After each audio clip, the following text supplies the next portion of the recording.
Sorry for this thing being a little bit bright. Gosh damn. I've been sick the last few days with a sinus infection.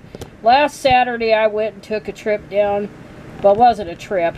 I took a bike ride for Ride the Rogue. That's their fundraiser for the Rogue River Greenway.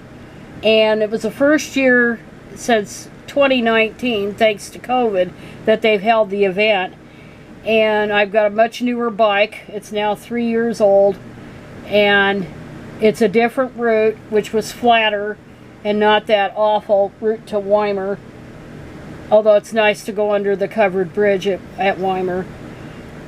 This year they had it mostly on the bike path, the new bike path, and the old bike path of the Rogue River Greenway to Gold Hill.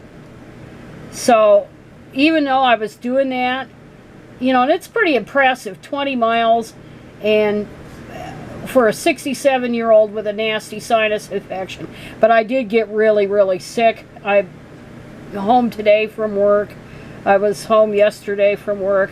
Tomorrow I'll probably make it in and all. So anyway, there's all kinds of shit going on in the news.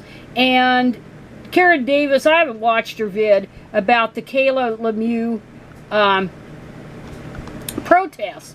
The board there in Canada that's affected, they are looking into the dress code. Well, they should, because actually, if you want to get nasty about it, if a man can run around with fake tits in a tight sweater, massive fake tits, why can't women go braless? Why can't female students go braless? Yeah, it's ridiculous. You know, it's all ridiculous. And that guy should be reprimanded at the very least and reassigned, because he's not fit to teach kids. And his real name is, oh Christ, Kerry Luke Lemieux. That's his real name. And his fake name is Kayla. So anyway, they did protests. The students did protests there. And according to the Daily Mail, the board issued a statement after seeing the pressure from furious parents. The statement said that their hands were tied due to the province's human rights code. Yeah, they're afraid of a lawsuit. They're afraid of a complaint, a frivolous complaint, which the TRAs are known to do. Think Jonathan Yaniv. And they would be sanctioned. The district would be sanctioned and have to pay a fine. And this guy is begging them to go after him. And the students had a small protest, and they said, and it was on September 24th, and they said, this is a school, not a circus. We just want to learn. So that was a good thing. But we'll see what happens there with the dress code. But then you have that, right? And then you have this. These dipshit students, God, I hate my reflection. Let's get that out of there. And I can't get rid of myself. So we're going to do, there's some idiot students that have begun to walk out of Northern Virginia schools to protest the Governor Youngkin's proposed restriction on transgender students' rights. What rights? Rights for kids, male kids, to perv in spaces for women and girls.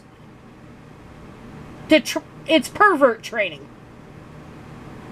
These students don't even know what in the hell they're protesting. They have no idea. Of course, Youngkin doesn't give a shit about it. He doesn't really care. It's all political theater anyway. But anyway, the students are, whoops, well that did it. The students are protesting over Youngkin. God. They don't know. I guess they think cheating in sports is okay. I guess they think perving in girl spaces is okay. So there's that. And then I was just floored over the University of Idaho. And there's all kinds of stuff floating around. Because you know Idaho had an almost total ban on abortion there, right? It's full of Mormons. The state's about 26% Mormon. They're very red.